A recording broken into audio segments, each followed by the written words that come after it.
Assalamualaikum warahmatullahi wabarakatuh. Kembali lagi di channel Om Bris Official. Dan untuk kisah kali ini masih ada sebuah lanjutan dari kisah yang sebelumnya. Sebuah kisah dari tulisannya Mbak Nuna, kisah yang berjudul Sosok Astral. Dan sebelum kita lanjut ke ceritanya, tekan dulu tombol like video ini dan jangan lupa tekan juga tombol subscribe channel ini. Dan jangan lupa nyalakan juga lonceng notifikasinya agar tidak ketinggalan cerita-cerita baru dari channel ini. Dan buat teman-teman yang pengen membaca langsung ceritanya, nanti silahkan saja kunjungi linknya yang nanti akan saya sertakan di kolom deskripsi. Dan seperti apa untuk lanjutan dari kisah ini? Langsung saja kita masuk ke ceritanya.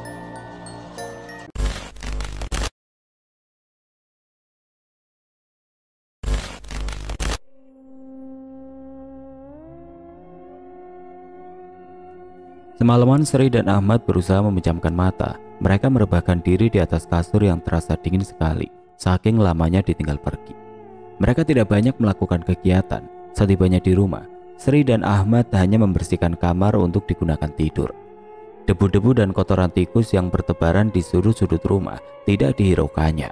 Mereka memang terlampau lelah untuk sekedar bebenah. Biarlah untuk saat ini rumah mereka begini. Mungkin besok pagi tenaga-tenaga itu akan terkumpul kembali. Sugeng sedikit bingung melihat Mbak Ayunya pulang. Padahal ia sendiri yang ngotot meminta Ahmad pulang beberapa waktu lalu. Pagi-pagi sekali ia sudah bertamu di rumah Mbak Ayunya. Ia datang bersama seorang anak perempuan usia 5 tahun. Anak itu yang kemarin dikhawatirkan Ahmad. Ia anak sematawayang Sugeng. Nasib Sugeng sedikit lebih baik ketimbang Mbak Ayunya. Ia telah dikaruniai satu orang putri. Sementara Ahmad dan Sri harus berteman sabar dan harapan dalam menanti datangnya buah hati. Lelah itu perlahan sembuh dan terobati setelah berbaring di kasur dan memejamkan mata selama 4 jam. Pagi harinya mereka bisa menghirup udara yang sejuk ditemani keponakan kesayangannya. Anak kecil itu diberi nama Wulan. Gadis manis itu tampak masih lemah. Rupanya sakitnya belum sepenuhnya hilang. Sedang asik mereka bercengkrama, tiba-tiba Sri merasa kesakitan. Ia terus-menerus memegangi perutnya. Awalnya ia mengira perutnya hanya melilit, ingin buang hajat. Tetapi sampai beberapa saat sakitnya bertambah parah. Rasa melilit berubah jadi mual, kepalanya juga mulai pusing. Ahmad yang melihat istrinya kesakitan langsung membawanya masuk ke dalam. Keringat terus bercucuran di kening istrinya. Sugeng pun segera pulang dan memanggil istrinya untuk membantu. Sabar, istighfar Sri. Mas segera ambilkan air hangat untukmu. Ahmad berlari ke dapur. Ia mengambil gelas yang sebagian sudah berdebu. Ia mengelap sekenanya dan mengisinya dengan air hangat. Beruntung tadi pagi Sri sudah merebus air. Sri, minum ini. Ahmad menyodorkan gelas kaca kepada istrinya. Sri meminumnya pelan, sedikit demi sedikit sampai habis setengahnya. Ia tidak bisa menandaskan isi gelas. Belum apa-apa perutnya sudah menolak. Ia pun berlari ke belakang rumah dan beberapa saat kemudian suara-suara aneh terdengar. Sri memuntahkan air yang baru beberapa detik diminum. Ahmad kembali berlari ke dapur. Ia mencari-cari istrinya. Dengan sigap ia memijat tengkuk Sri. Berhasil. Setelah itu Sri mulai merasa lebih baik. Perutnya lega, meski mual dan pusing masih terasa. Kau pasti akan sakit perut karena belum sarapan. Mas masak nasi dulu ya. Kau tunggu di sini. Ahmad bergegas mencari panci, memasak air dan menanak nasi. Ia begitu sibuk, sampai-sampai tidak tahu Sugeng dan Retno sudah berada di dalam rumah sejak tadi. Mbak Ayu, apa yang Mbak Ayu rasakan? Tanya Retno. Perutku mual, kepalaku berat, rasanya ingin muntah. Sri kembali mengelus perutnya. Tanpa ia sadari, tangannya terus mengelus-ngelus bagian yang terasa sakit itu. Gerakannya naik turun, kadang memutar. Retno terus memperhatikan. Mbak Ayu? Iya, kenapa Retno? Tanya Sri menjawab panggilan adik iparnya. Jangan-jangan Mbak Ayu. Retno menghentikan ucapannya. Sri, habiskan makananmu. Sudah berhari-hari kau sakit. Kalau tidak, dipaksakan makan. Kapan kau sembuh? Ahmad telah berberes mengemasi piringnya yang bersih mengkilap. Tiada sebutir nasi pun tersisa. Terhitung sudah 3 hari Sri begini. Setiap makanan yang dihidangkan oleh suaminya hanya diaduk-aduk dan dicicipi. Padahal ia paham, suaminya sering berkata, rezeki itu tidak boleh disia-siakan. Setiap makanan yang tersaji harus kau makan dan habiskan. Jangan ada yang tersisa. Mubazir, nanti Allah marah." Kalimat itu masih terpendam dalam tempurungnya, hingga ia hafal di luar kepala, sebab hampir 3 kali sehari Ahmad menyampaikannya, persis seperti resep obat. Pada waktu sarapan, tengah hari, dan lepas isya. 3 waktu itu merupakan waktu di mana mereka duduk di bangku kayu dekat meja makan yang terletak di ruang tengah. Di meja itu biasanya bertumbuk 2 buah piring di sisinya, dengan sebakul nasi di tengah meja, lengkap dengan lauk ala kadarnya. Kadang Ahmad menyajikan sayur asam kesukaan istrinya, atau sekedar telur dadar seperti barusan. Ia memang tidak mahir memasak, meski ia sangat ingin menyajikan megono, makanan kegemaran istrinya selain sayur asam tentunya. Ia tidak bisa. Sri memang pernah meminta makan megono, tapi Ahmad tidak bisa memasaknya. Ia ingin meminta tolong Retno, tapi adik iparnya pasti sangat sibuk mengurusi anaknya yang belum sembuh benar. Orang sakit biasanya malas makan, tapi Sri sebenarnya ia sangat ingin makan. Makanannya pun sangat istimewa. Belum pernah Ahmad mendapati Sri seperti ini. Ia sampai uring-uringan dan malas keluar kamar hanya gara-gara makanan. Suara ketukan pintu di ruang tamu sampai ke ruang tengah. Ahmad masih membereskan piring kotor. Sri memutuskan berjalan ke depan. Sri hampir berjingkat kegirangan mendapati seorang tengah berdiri di ambang pintu yang baru saja ia buka. Adik iparnya berdiri membawa sepiring megono. "Mbak Yu, ini aku masak megono. Rasanya mungkin tidak seenak buatanmu, tapi insya Allah bisa mengobati penyakit ngidamu itu." Retno tersenyum penuh makna.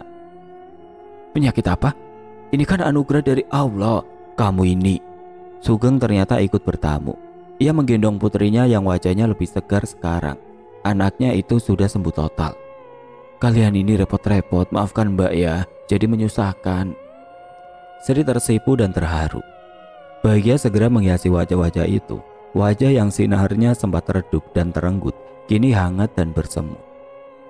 Ahmad yang baru saja selesai mencuci piring ikut bergabung. Hal pertama yang ia lakukan ketika berbaur adalah melirik ke arah piring yang berada di tangan Sri. Lalu ia menoleh ke arah Sugeng. Ia pun mendapati sebuah senyuman yang terus mengembang. Ahmad bingung. Kemarin ia memang sempat bilang pada adik iparnya perihal megono, tapi itu hanya sebatas cerita ringan yang ingin ia bagi saja. Namun Sugeng menanggapinya lebih serius. Ia memberitahu Retno dan hari ini, seperti yang ia lihat, sepiring megono telah siap disantap. Ketika para wanita itu menerobos masuk ke ruang tengah, diiringi derai tawa, ia semakin kebingungan. Sri seperti tidak pernah makan megono saja. Kenapa dia terlihat sangat senang? Hatinya bertanya-tanya. Sebuah tepukan di pundak mengagetkannya. Jangan heran Kang, dulu Retno juga begitu. Sugeng masih mengukir senyum. Jidat Ahmad berkerut menanggapi celotehan adik iparnya. Ia memang tidak paham, sejak tadi kebingungan. Jika sakitnya tidak kunjung membaik, aku akan mengantarnya ke puskesmas. Aku sangat khawatir. Lagi pula, megono itu rasanya pedas. Apa tidak membahayakan bagi perutnya yang sedang sakit? Ahmad semakin mengerutkan dahi. Kini wajahnya tampak sangat lugu di hadapan Sugeng. Jadi, Kakang masih belum paham juga ya? Sugeng semakin geli dibuatnya. Ia menahan tawa, membuat senyumnya lebih berkembang dan gigi-giginya terlihat. Bayu itu bukan sakit, tetapi perutnya mual. Ia ingin muntah Kakang, sambung Sugeng. Iya, itu sudah sangat menjelaskan kalau dia sedang sakit kan. Buktinya perutnya kesakitan dan mual-mual. Dulu Retno pun mual dan ingin makan makanan tertentu, persis seperti Mbak Yu. Benar Kak? Lantas Retno sembuh dengan makan obat apa? Lagi-lagi pertanyaan Ahmad menggelitik hati dan mengundang tawa. Retno tidak makan obat apa-apa.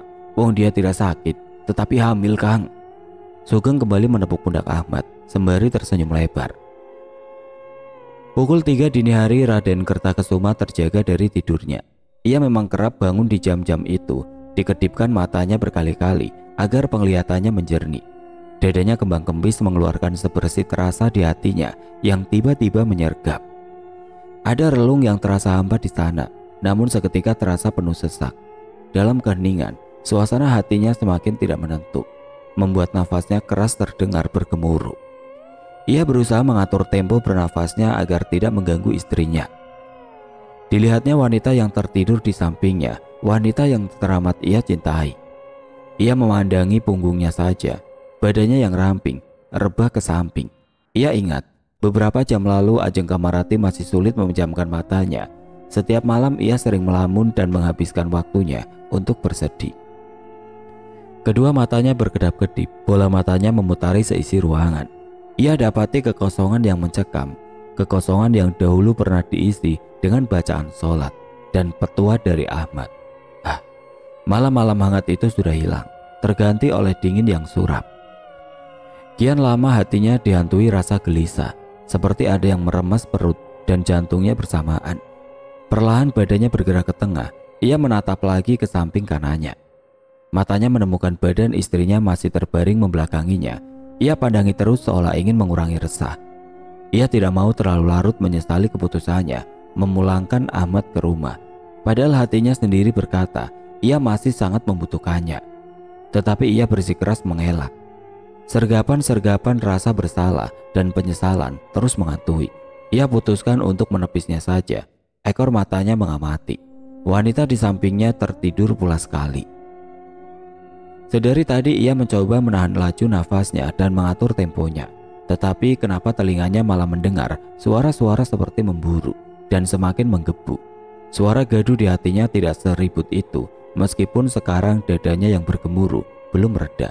Tetapi ia yakin kalau bunyi itu bukan bunyi degup jantungnya atau dengusan nafasnya. Ia pasang lagi telinganya baik-baik.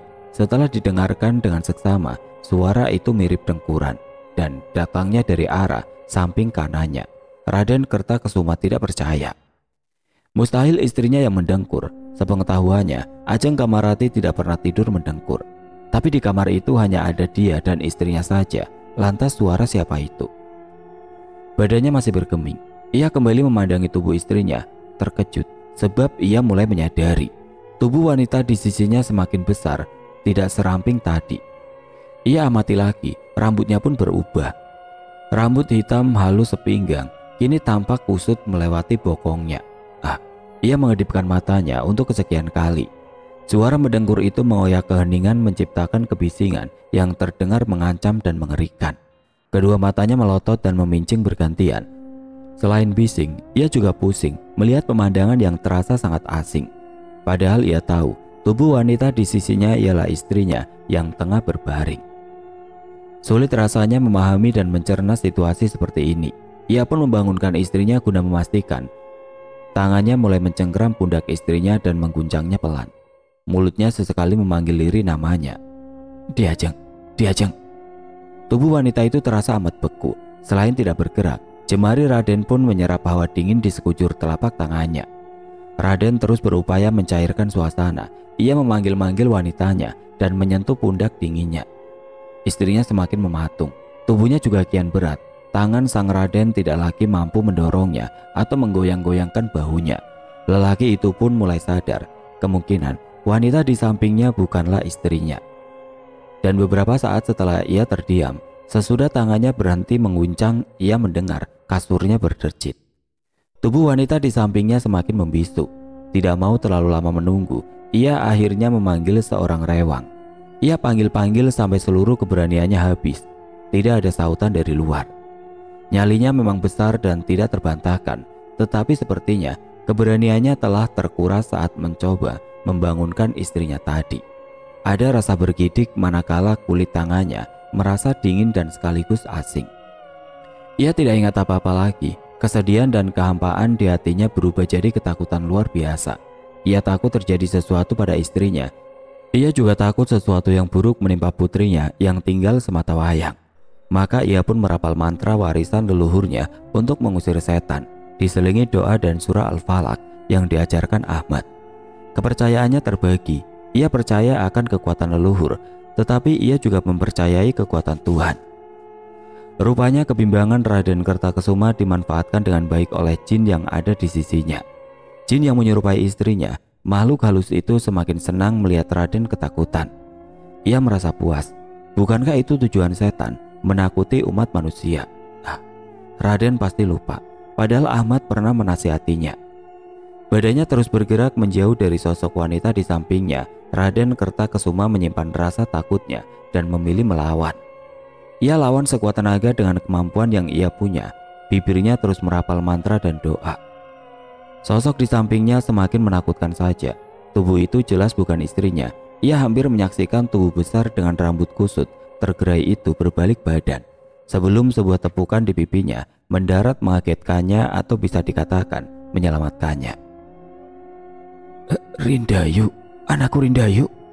Terbata-bata Raden mengucapkan nama putrinya. Matanya mengerjap berusaha melepaskan otot-otot wajahnya yang sempat menegang. Laki-laki itu bersyukur Rindayu datang. Ia memeluk tubuh anaknya dalam keadaan terbaring. Setelah yakin semuanya baik-baik saja, ia pun memberanikan diri menoleh ke samping kanan. Matanya tidak lagi melotot dan memincing. Binar matanya mereka. Ia melihat wajah istrinya tertidur bertumpu tangan. Ia senang mendapati wajah ayu nan elok yang ia kenal, bukan sesosok tubuh asing yang tadi berbaring. Ajeng Kamarati terbangun dan langsung terkejut melihat anaknya tidur di tengah-tengah kasur. Rindayu memeluk romonya erat. Matahari sudah tidak malu-malu pada koko ayam. Ia pun keluar membentangkan sinarnya. Meski kebingungan, Ajeng Kamarati enggan membangunkan suami dan anaknya. Ia pun berjalan keluar kamar dan membersihkan diri di kamar mandi. Ia mandi cukup lama sambil berendam dalam air hangat. Tubuhnya yang penat terasa nyaman dibasuh dengan air suam itu. Entah apa yang ia pikirkan ketika memejamkan mata dalam balutan air sabun yang wangi. Mendadak ia membuka matanya dan hampir melompat dari sana. Ia pun lekas menyudahi kesenangannya dan berganti pakaian. Rindayu masih tidur di samping romonya. Mereka seperti habis bergadang saja, pikir Ajeng Kamarati. Ia tidak tahu kalau anaknya memang menemani suaminya sejak dini hari tadi. Suara ketukan pelan terdengar dari arah pintu kamar. Gegas ia membuka pintu dan melihat seorang rewang di depan kamarnya. Ampun Doro, ada tamu. Itu temannya Raden. Teman? Kening licin milik wanita itu berkerut. Betul Doro Putri, Niko loh yang dulu suka mengobati Den Ayu. Ah, baiklah paman, suruh orang itu menunggu di ruang tamu. Ajeng Kamarati menggigit bibirnya. Kini bukan hanya keningnya, wajahnya seperti tertekuk. Langkah kakinya pelan takut membangunkan seisi kamar. Tangannya sudah berhasil menutup pintu kamar rapat. Ia berjalan menyusuri selasar. Seisi rumah pasti sibuk di dapur dan sebagian di kebun. Basir pasti sedang di pekarangan depan rumah. Hanya seorang emban tengah membersihkan perabot di kamar putrinya. Mbok, tolong buatkan teh hangat ya 2 gelas. Bawakan ke ruang tamu. Kakinya mulai menahan laju langkahnya dan mengendurkan kecepatannya. Ia sudah sangat gemulai saat melenggok. Kini ia bak peri yang siap terbang mengepakkan kedua sayapnya dalam senyap. Wanita ningrat itu benar-benar anggun. Tamu yang duduk di bangku ruang tamu seolah terusik oleh kedatangannya. Bukan dari bunyi langkah kakinya, melainkan aroma wangi yang menguar di sekitar. Ia menghirup kuat-kuat seolah memuaskan dahaganya. Ajeng Kamarati menyaksikan dari jarak yang tidak terlalu jauh. Ia sontak menghentikan langkah, melihat tamunya menoleh. Wanita itu benar-benar jelmaan peri. Pipinya putih bersih dan gerakan tubuhnya mempesona sekali. Keduanya bersih tatap lama. Sampai seorang emban datang membawa nampan. Ampun Doro, ini tehnya. Ah, letakkan di atas meja Mbok. Tangannya menunjuk ke arah tamu. Ia berjalan di belakang Simbok yang merapikan gelas-gelas dan makanan ringan.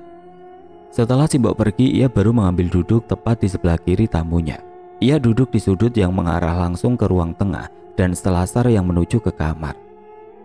Dihembuskannya nafasnya pelan. Ia pun menyalami tamunya.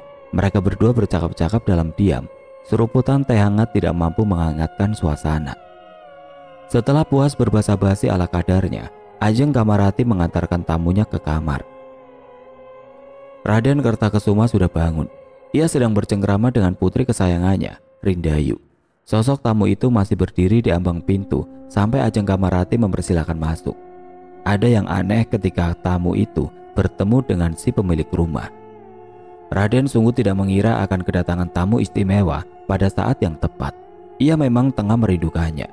Seorang tamu yang sudah lama ia tunggu-tunggu. Sigit, kapan kamu pulang? Lidah sang Raden hampir tercekat. Ia menahan haru yang hampir saja tumpah. Laki-laki yang ditanya hanya diam. Sedikit banyak ia pasti tahu kondisi teman karibnya, makanya ia hanya diam dan tidak banyak bersuara. "Sigit, kemarilah." Raden memanggilnya untuk kedua kali. Laki-laki itu belum juga beranjak. Kedua tangannya mengepal di kanan kirinya. Ia siap meluapkan gelegak di hatinya.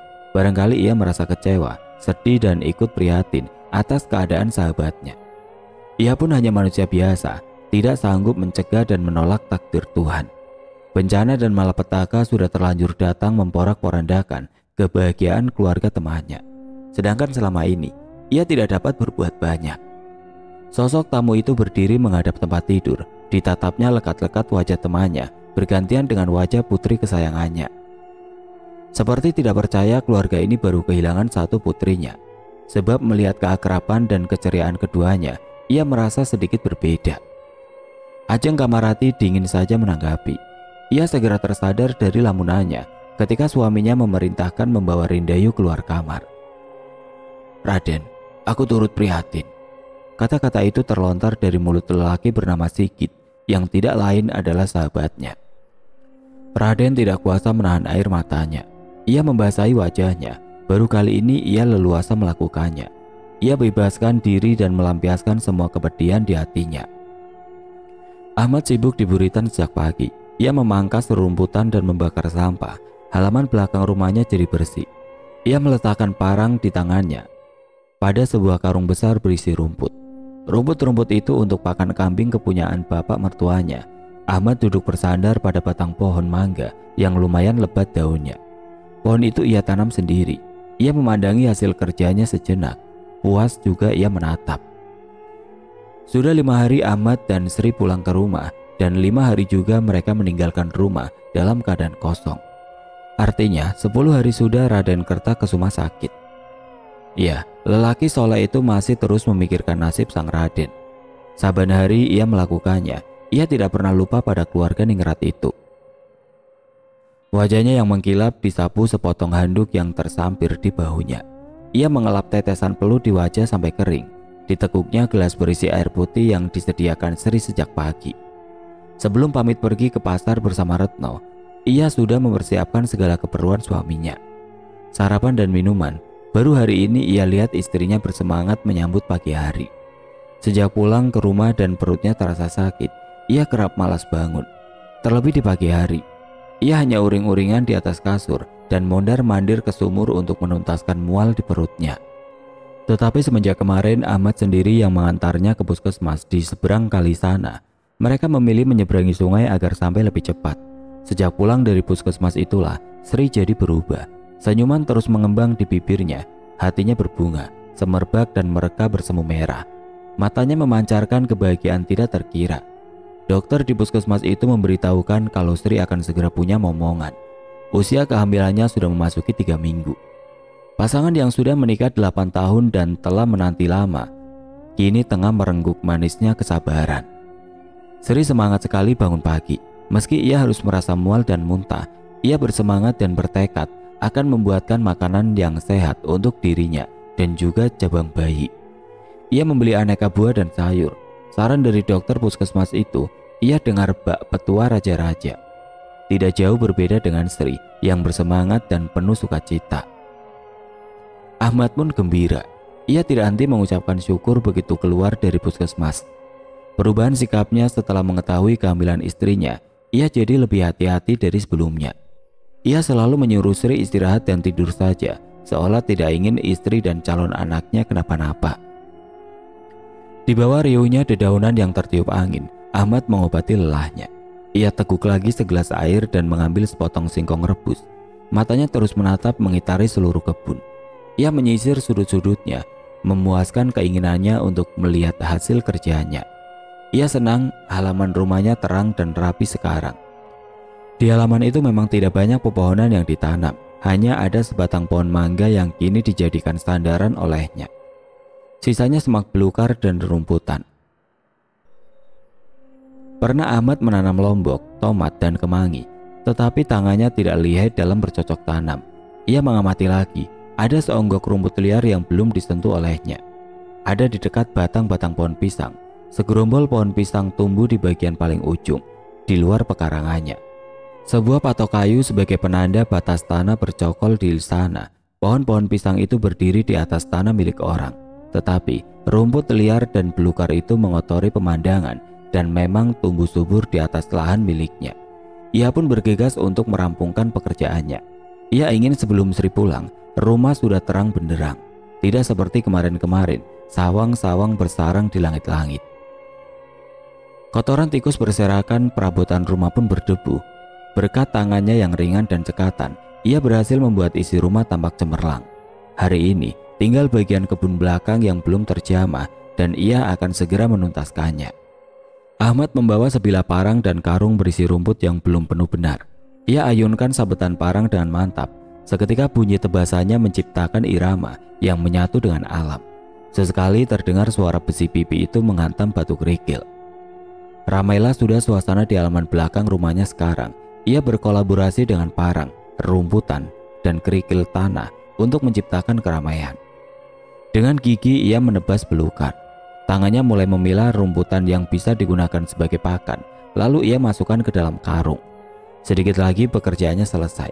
Tangannya menyomot sejumput belukar yang ikut masuk ke dalam karung. Belukar itu sejenis benalu. Kambing tidak suka makan benalu. Ia sigap membuangnya dan mengumpulkan belukar untuk dibakar. Tangannya masih sibuk memilah, ketika tiba-tiba matanya menangkap sebuah benda berkilat-kilat terkena sinar mentari. Ia mengambilnya dan membersihkan tanah yang menempel. Benda itu seperti sebuah kalung, tapi ukurannya kecil sekali. Jika kalung anak kecil bisa jadi, tapi kalau benda itu gelang orang dewasa, terlalu besar untuknya. Apa mungkin gelang kaki? Talinya berwarna hitam terbuat dari kain atau benang khusus. Pada bagian bandulnya menggantung sebuah manik yang berkilau. Warnanya kuning keemasan. Ya, itu emas. Emas yang besar sekali. Sri dan Ahmad tidak punya perhiasan sebesar itu. Ini bukan milik orang biasa, pasti milik orang kaya dan ternama. Terlihat dari simbol pada bandul itu menyerupai sebuah burung merpati, ada sepasang. Hatinya berdesir manakala melihat ukiran burung itu, indah dan cantik. Ia menyimpan benda itu di dalam saku celananya. Ia akan bertanya pada istrinya setelah pulang dari pasar. Setelah membersihkan diri, ia pun mendapati suara istrinya dan seorang wanita berbicara di luar rumah. Rupanya Sri dan Retno sudah pulang. Lekas ia keluar kamar dan menolong membawa barang-barang. Ia lihat wajah cerah yang tadi pagi sudah berubah jadi keruh. Istrinya tampak kepayahan dan langsung rebah di bangku kayu di ruang tamu. Ahmad melihatnya keheranan. "Ada apa, Sri? Kenapa dengan wajahmu?" "Mbak Yu mabuk, Kang. Dia tidak tahan bau pasar, makanya dia minta segera pulang." Retno menjawab pertanyaan Ahmad. "Ya sudah, Mas buatkan teh hangat untukmu. Kau istirahat saja." Ahmad bermaksud ke belakang, tapi Sri mencegahnya. "Aku tidak mau teh. Aku hanya ingin kau mengelus perutku. Cepat kemari." Sri mendengus pelan. Meski kebingungan, Ahmad menuruti saja apa maunya istrinya. Tangannya mulai mengelus perut istrinya. Ajaibnya, Sri langsung terlihat lebih tenang dan nyaman. Ahmad melihat penuh takjub pada pemandangan yang belum pernah ia temui sebelumnya. Ini pengalaman pertamanya yang sangat amat berharga. Ia tidak mau melewatinya. Ia akan melakukan yang terbaik agar istri dan anaknya sehat dan tidak kurang satupun. Retno segera pamit pulang. Anaknya sudah menangis ingin tidur. Sri dan Ahmad mencium pipi anak kecil itu bergantian sebelum merelakannya pulang. Mereka memang teramat menyayangi keponakannya. "Sri, tadi ketika Mas membersihkan halaman belakang, Mas menemukan sesuatu." Ahmad menghentikan gerakan tangannya di atas perut Sri. "Kenapa berhenti? Perutku sakit lagi. Jika kau berhenti..." Sri memprotes suaminya dan tampak tidak terlalu menggubris perkataannya. "Ini, Mas menemukan benda ini. Menurutmu, ini apa?" Ahmad mengeluarkan benda yang dimaksud dari saku celananya. Ia meletakkan di atas meja, lalu tangannya kembali mengelus perut istrinya. Sri melihat benda itu berkilau. Ia meraihnya dan memperhatikan seksama. Tangannya mengusap-ngusap bagian yang berwarna keemasan. "Mas, menemukan ini di mana?" "Di dekat pohon pisang, tertimbun belukar." "Ini emas, emas yang besar dan mahal, Mas." Ahmad tidak menjawab. Ia masih mengelus perut istrinya. "Mas, benda ini seperti kalung, ukurannya sangat kecil. Ini pasti kalung anak-anak. Ahmad masih sibuk mengelusi jabang bayi. Kalau benda ini dipakai di tangan tidak mungkin, di kaki juga tidak cocok. Jadi ini pasti kalung. Sri masih menggumam sendiri. Ia berdiri dan semenit kemudian membanting benda itu ke bawah, membentur lantai upin di rumahnya. Terdengar bunyi berdenting. Iya, itu emas. Kau dengar bunyinya kan, Mas? Mereka berdua sama-sama terdiam. Di lingkungan tempat tinggalnya tidak seorang pun yang memiliki perhiasan. Kehidupan masyarakat di desa itu hampir sama rata. Pekerjaan sehari-hari adalah petani. Jika ada orang yang sanggup membeli emas permata di kampung sini, orangnya bisa dihitung dengan jari. Biasanya, orang selatan yang rumahnya besar-besar dan punya sawah luas yang memakai benda-benda macam ini. Di selatan, memang penduduknya agak berbeda. Mereka kumpulan orang kaya, rumahnya besar, meski tidak ada yang menyamai kekayaan keluarga Raden Kertakesuma. Ahmad semakin bimbang, bagaimana cara mengembalikan benda ini kepada pemiliknya. Ia harus membuat pengumuman atau mendiamkannya saja, sampai datang seseorang yang kehilangan dan ia akan mengembalikannya. Kediaman Raden Kertakesuma tampak sunyi. Pemandangan yang sudah biasa terjadi, justru orang akan dibuat khawatir jika rumah itu kembali ramai seperti beberapa hari lalu. Saat Raden Ajeng Kartika hilang atau saat Nyai Darmo ditemukan tewas mengenaskan. Warga seolah lebih senang melihat kesunyian pada atap rumah itu, pada pagar-pagar pembatas yang mengelilinginya, pada tembok-tembok kokoh yang berdiri, pada sudut-sudut yang bersih. Mereka menjadi sedikit trauma jika melihat orang berkerumun di rumah itu. Siang hari seperti ini rumah itu masih sepi, padahal matahari sudah siap bersinar sempurna melakukan tugasnya, mengeringkan pakaian, menyinari tubuh tumbuhan, dan sedikit membakar kulit-kulit legam para petani padi. Orang bilang rumah itu jadi sepi sepeninggal Ahmad dan Sri. Ada beberapa yang melihat di malam hari sering muncul penampakan sosok hitam. Berita ini tersebar cepat ke seluruh kampung. Tidak jelas sosok hitam yang dimaksud. Akan tetapi mereka meyakini kalau sosok hitam itu adalah jelmaan setan yang sedang menyiapkan tumbal selanjutnya.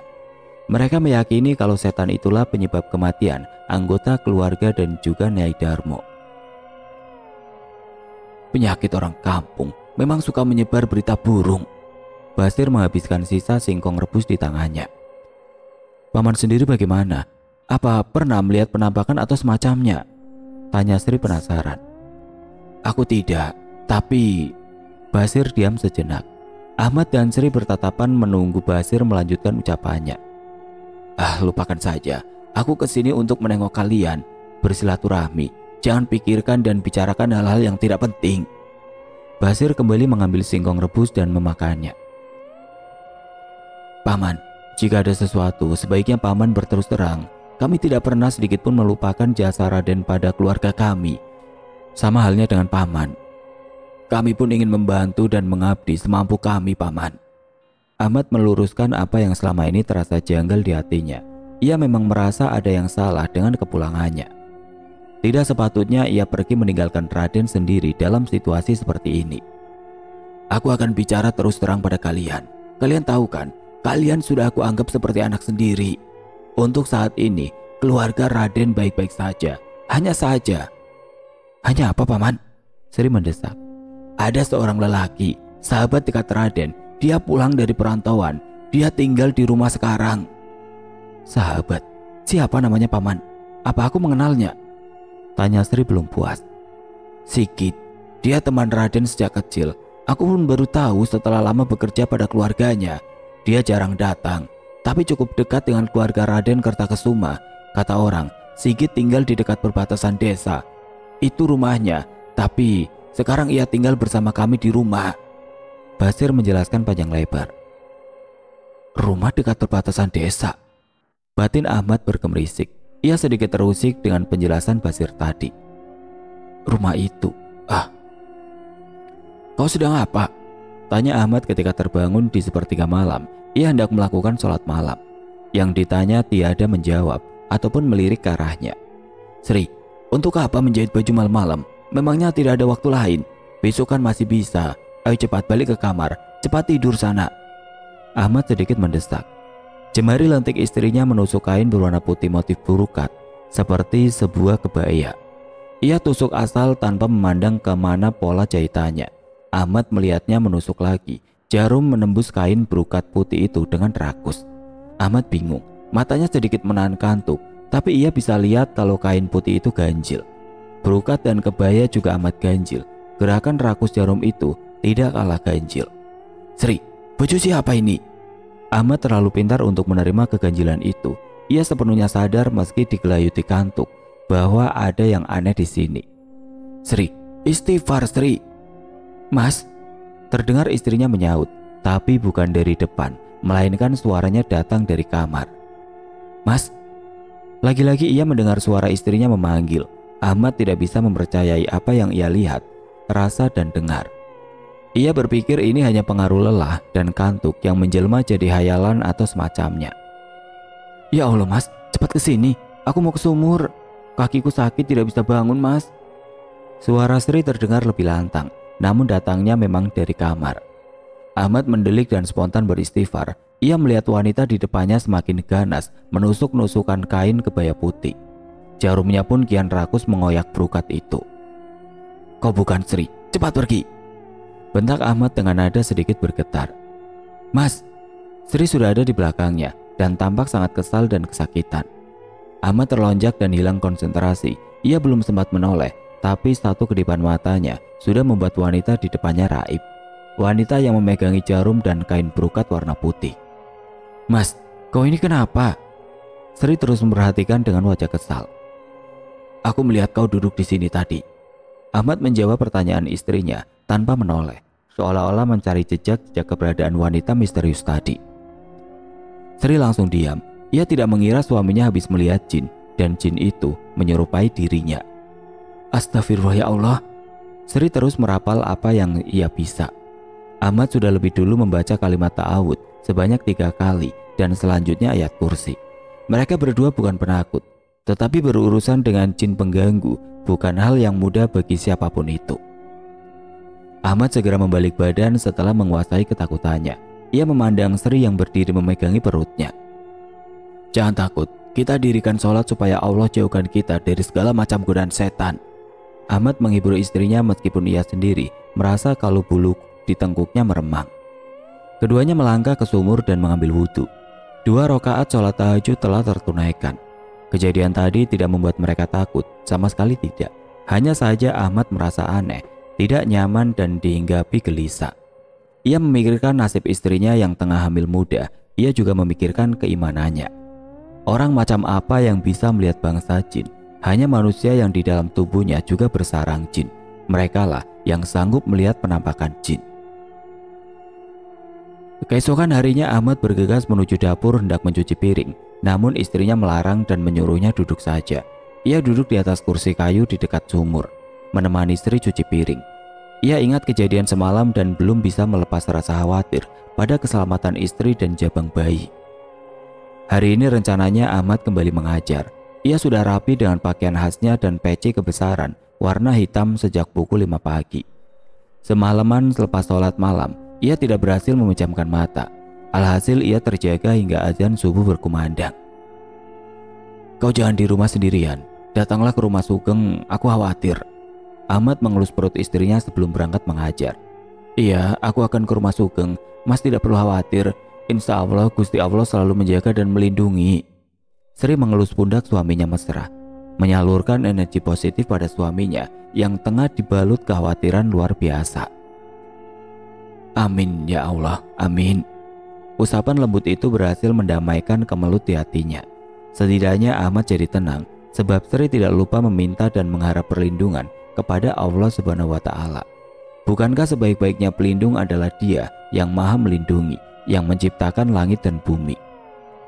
Tidak lama setelah berpuas-puas dengan petua dan pesan untuk saling menjaga diri, Ahmad sudah bersepeda di jalanan meninggalkan pekarangan rumahnya.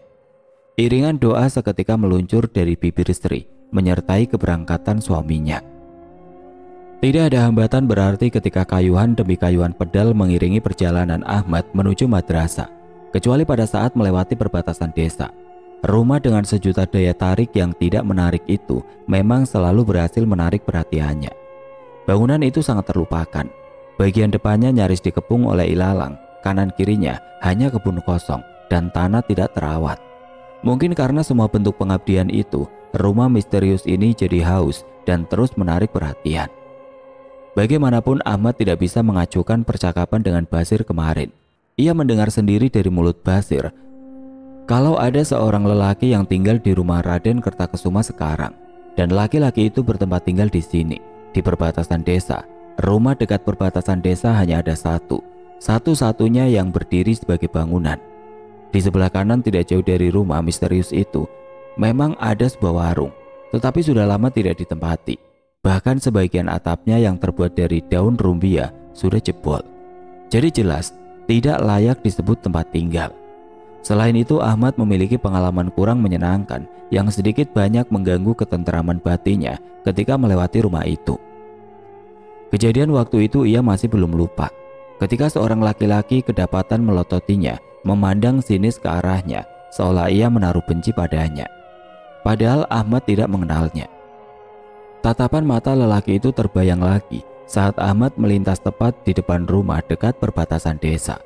Ia terpaksa menoleh demi memuaskan rasa penasaran, meski akhirnya ia tidak mendapati apa-apa, kecuali bertambahnya rasa penasaran yang menariknya lebih dalam.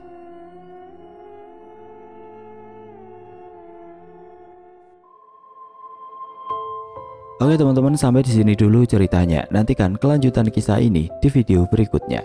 Agar tidak ketinggalan, klik tombol subscribe channel ini dan nyalakan lonceng notifikasinya. Wassalamualaikum warahmatullahi wabarakatuh.